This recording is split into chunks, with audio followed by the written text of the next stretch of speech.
Well, hello, everybody. Thank you so much for joining us for the 100 lives and lessons learned of 100 Christians. And sorry for the delay. I know there was great concern what's going on. So better late than never.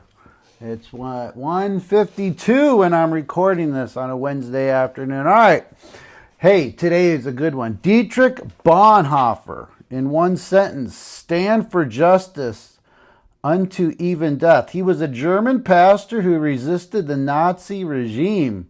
Bonhoeffer reminds us that Christians' convictions must be active in the world, not just a matter of passive belief. He chose to return to Germany during the war. That didn't happen very often, demonstrating that faith is best lived for others, even at great personal cost. All right, personal cost. Dietrich Bonhoeffer was a German theologian, pastor, and anti-Nazi dissident whose life and teachings have left a profound legacy in Christian thought and ethics. He was born February 4th, 1906 in Breslau, Germany, which is now actually part of Poland.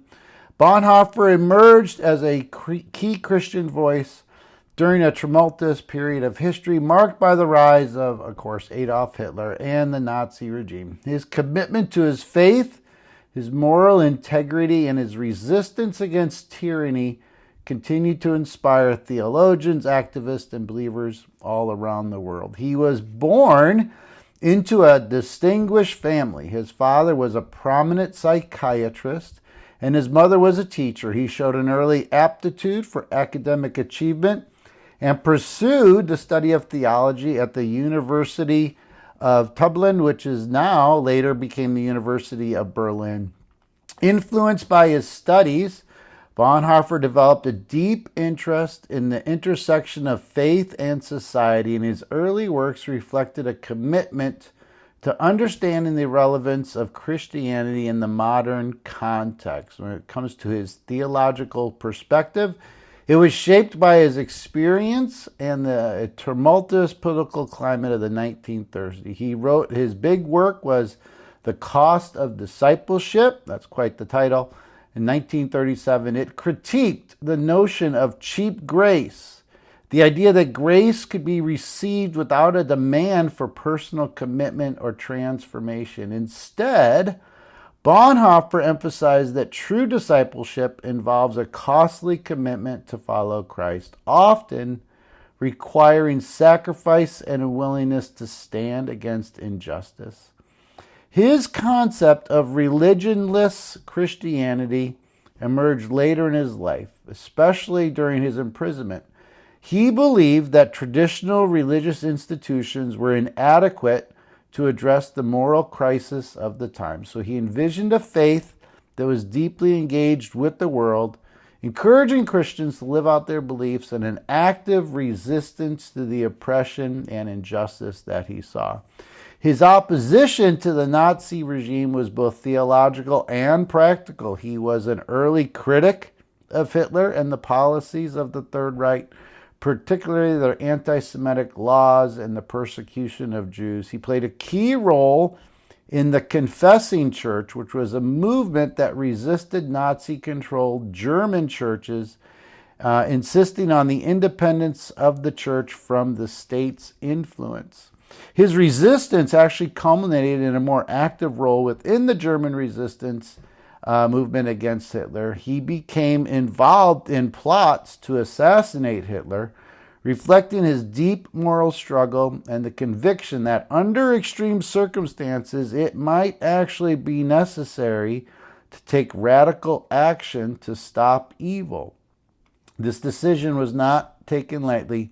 He grappled with the ethical implication of such actions, wrestling with the teachings of Christ and the demands for justice. He was arrested in April 1943 and spent nearly 2 years in various prisons. During this time, he continued to write, producing profound letters and theological reflections that would later be published as Letters and Papers from Prison, was the title.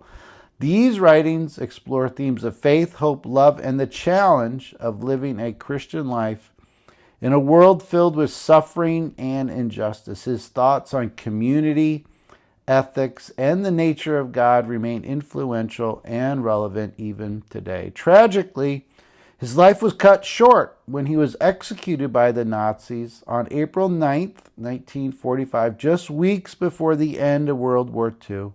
His martyrdom solidified his legacy as a courageous Christian voice for justice and truth, embodying the principles that he preached. His teachings continue to resonate across various fields, including theology, ethics, and political thought. His emphasis on the necessity of action in the face of injustice challenges us to consider the implications of our faith in the public square. Bonhoeffer's life exemplifies the integration of belief and action, urging us to respond to the world's moral dilemmas with both courage and integrity. His concept of costly grace serves as a powerful reminder that true discipleship requires sacrifice and a willingness to confront evil, even at great personal cost. His reflections on community underscore the importance of living in fellowship with others, emphasizing that faith is not merely an individual endeavor, but a communal responsibility. The last thing, in reviewing his life and the teachings of Dietrich Bonhoeffer, we encounter a figure whose profound faith and moral courage continue to inspire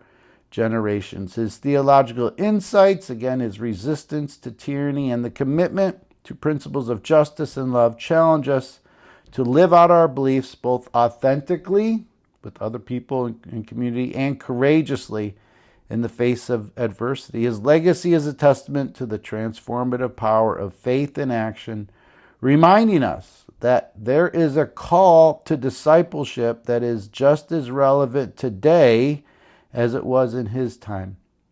His life serves as a beacon of hope and, again, a call to action for all who seek to follow Christ in a world marked by injustice and suffering. Again, thank you so much for joining us on a review of the life of Dietrich Bonhoeffer. Take care. God bless.